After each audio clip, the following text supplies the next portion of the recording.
ধরতে পারে না। পারে না, দেখতে ধরতে পারে না। আমি তো চোখে দেখতে পারি না, তাহলে ধরবো কি করে? কোন দিকে আছিস বলে দে। এই তো, এই তো আমি তোমার ডান দিকে। তবুও ধরতে পারে না। টুকি টুনটুন দুই বোন, ওরা টুনির মেয়ে। টুকি টুনটুন এভাবেই তাদের উঠোনে খেলতে থাকে। ঠিক তখনই টুকি কাজ শেষ করে বাড়িতে চলে আসে। আমার সোনারা, আমি এসেছি। মা, তুমি এসেছো? আমাদের জন্য কি এনেছো মা? মারে, আজকে আমি তোদের জন্য কিছুই আনতে পারিনি। আজকে আমি অনেক কম কাঠ খুঁজে পেয়েছি, আর কাঠ বিক্রি করে যা টাকা পেয়েছি তার সবটাই ঈগল দাদাকে দিতে হবে বাড়ি ভাড়ার জন্য। তোরা মন খারাপ করিস না, আমি কালকে তোদের জন্য অনেক সুস্বাদু খাবার নিয়ে আসবো। আচ্ছা ঠিক আছে মা, আমরা মন খারাপ করিনি। তুমি অনেক ক্লান্ত, তাই না মা? দাঁড়াও, তোমার জন্য লেবু শরবত নিয়ে আসছি। আই বোন, চল মায়ের জন্য লেবু শরবত বানাই গিয়ে। পাগলি মেয়েরা আমার আমাকে এত ভালোবাসে, কোনো কিছুতেই মন খারাপ করে না। আশীর্বাদ করি বিধাতা তোদের সব সময় ভালো রাখুক। তোরা অনেক বড় হ, আমার এই অভাব, এই কষ্ট দূর করে দে। মা, তুমি অন্যমনস্ক হয়ে কি এত বিড়বিড় করছো? আমরা তো বোন তোমাকে সে কখন থেকে ডাকছি। কই, কিছুই বিড়বিড় করছি না রে মা। তোমার জন্য শরবত এনেছি, নাও শরবতটা খেয়ে বলো তো কেমন হয়েছে। শরবতটা খেতে অনেক ভালো লাগলো রে মা। তোরা তো অনেক সুন্দর শরবত বানাতে পারিস। যখন বনের কাঠ সব শেষ হয়ে যাবে তখন আমি বনে একটা শরবতের দোকান দিব। তোরা শরবত বানিয়ে দিবি আর আমি বিক্রি করব, বুঝেছিস? হ্যাঁ মা, বুঝেছি। এবার তোরা খেল, আমি গিয়ে রান্নাটা শেষ করি। আচ্ছা ঠিক আছে মা। টনি এই বলে রান্নাঘরে প্রবেশ করে আর রান্না করতে থাকে। এভাবেই বেশ কিছুক্ষণ কেটে যায়। টনির বাড়িতে ঈগল চলে আসে। টুনি, এই টুনি, বাড়িতে আছিস? টুনি, হ্যাঁ দাদা, বাড়িতে আছি। বাড়ি ভাড়া নিতে এসেছি, তাড়াতাড়ি বাড়ি ভাড়াটা দিয়ে দে। হ্যাঁ দাদা, তুমি দাঁড়াও, আমি ঘর থেকে টাকা নিয়ে আসছি। এই নাও দাদা। কি রে, এখানে তো মাত্র 1 মাসের টাকা, বাকি 2 মাসের টাকা কোথায়? দাদা, আসলে আমি অনেক কষ্টে এই টাকা সংগ্রহ করেছি। তুমি এটা রাখো, আর কয়েকদিন পর বাকি মাসের টাকাগুলো দিয়ে দিব। না না, আমি কোনো টাকা বাকি রাখতে পারবো না, সব টাকা দিয়ে দে, নয়তো বাড়ি ছেড়ে দে। তোর মতো অনেক পাখি অগ্রিম টাকা দিয়ে এই বাড়ি ভাড়া চাচ্ছে। দাদা, এমনটা বলো না। এই বাড়ি ছেড়ে দিলে ছোট ছোট মেয়ে দুটোকে নিয়ে আমি অসহায় হয়ে পড়বো। আমাকে দয়া করে কয়েকটা দিন সময় দাও, আমি অনুরোধ করছি দাদা। এই বলে টনি কান্নায় ভেঙে পড়ে। টুনির কান্নার শব্দ শুনে টুকি টুনটুনের কাছে চলে আসে।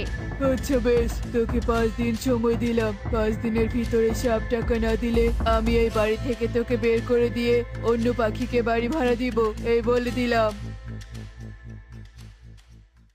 তুমি এতগুলো টাকা 5 দিনের মধ্যে কোথায় পাবে? কোথায় পাবো জানি না, তবে এটা জানি আগামী 5 দিন আমাকে কঠোর পরিশ্রম করতে হবে, অনেক গাছ কাটতে হবে। হে বিধাতা, তুমি আমাকে শক্তি দাও। মা, চিন্তা করো না, দেখবে বিধাতা সব ঠিক করে দিবে। তাই যেন হয় রে মা, চল ঘরে চল।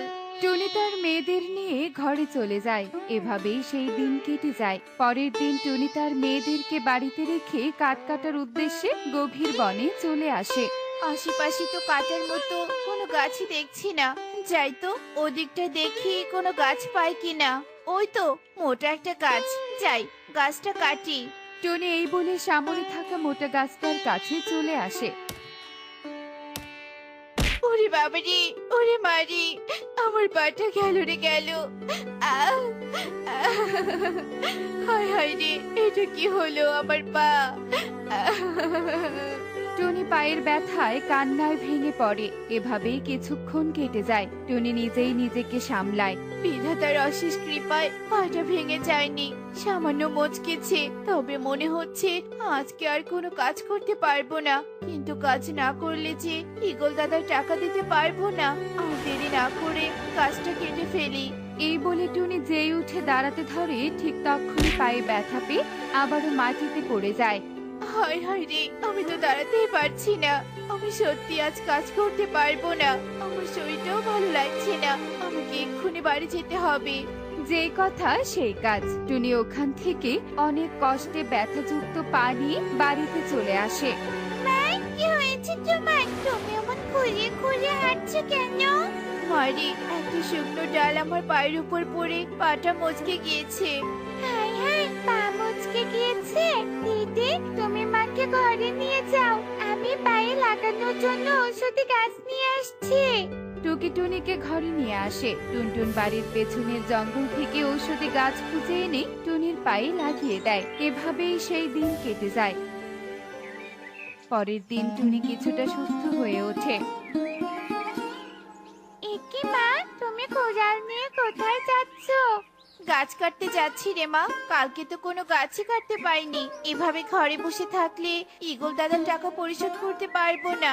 মা, তুমি আজ কোথাও যেতে পারবে না। পা একদম ঠিক না হওয়া পর্যন্ত ঘরে বসেই থাকবে। তোমার পরিবর্তে আমরা যুবন আজ বনে কাঠ কাটতে যাব।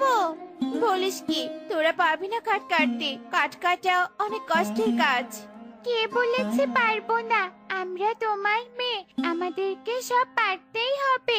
দাও, কুড়াল দাও, আর তুমি ঘরে গিয়ে বিশ্রাম নাও। কিন্তু কোনো কিন্তু না মা, তুমি একদম চিন্তা করো না। আমরা তাড়াতাড়ি চলে আসবো।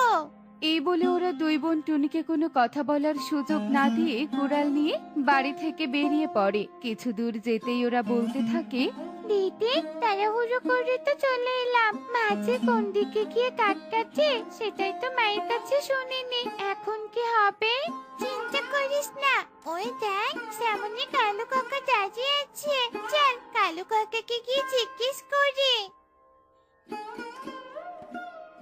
কাকা, আমরা দুপুন বনের গভীরে কাঠ কাটতে যাব, কিন্তু বনের গভীরে যাওয়ার রাস্তাটা খুঁজে পাচ্ছি না।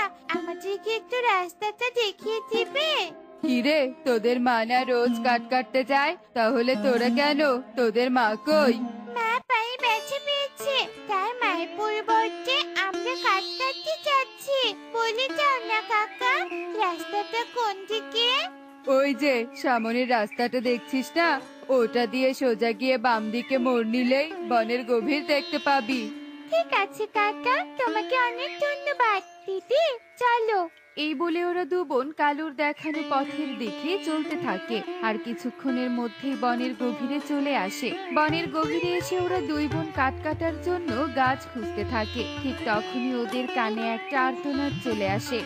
কেউ আমাকে বাঁচাও, আমাকে কেউ মুক্ত হতে সাহায্য করো, আমার যে অনেক কষ্ট হচ্ছে।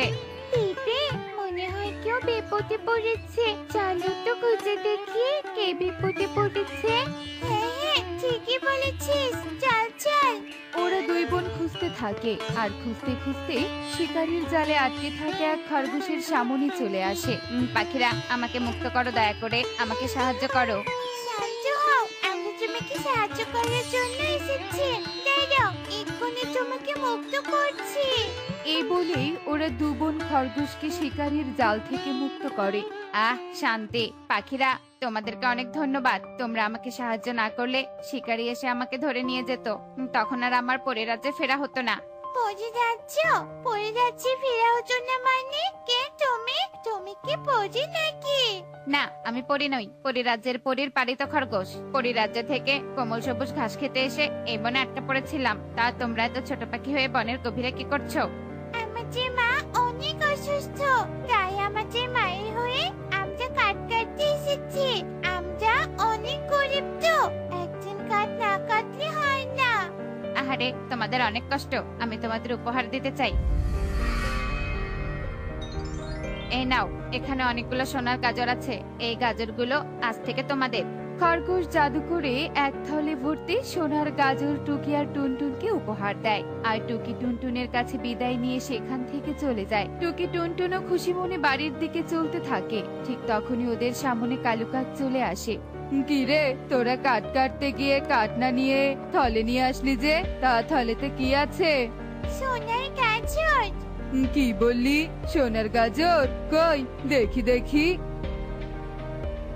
একি কাকা, সোনার গাজরগুলো কেড়ে নিলে কেন? দাও তো, হাত গাজরগুলো আমাকে দাও।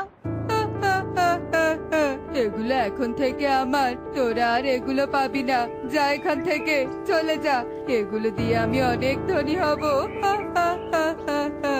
লোভী কাকা, ওগুলো দাও, নয়তো কিন্তু খরগোশ বন্ধুকে দেখে তোমাকে লোভীর শাস্তি দিব। তোদের যাকে ডাকার তোরা ডাক, তবু আমি এগুলো দিব না। আচ্ছা বেশ, খরগোশ বন্ধু, খরগোশ বন্ধু, এখানে চলে এসো, আর এই লোভীকে শাস্তি দাও।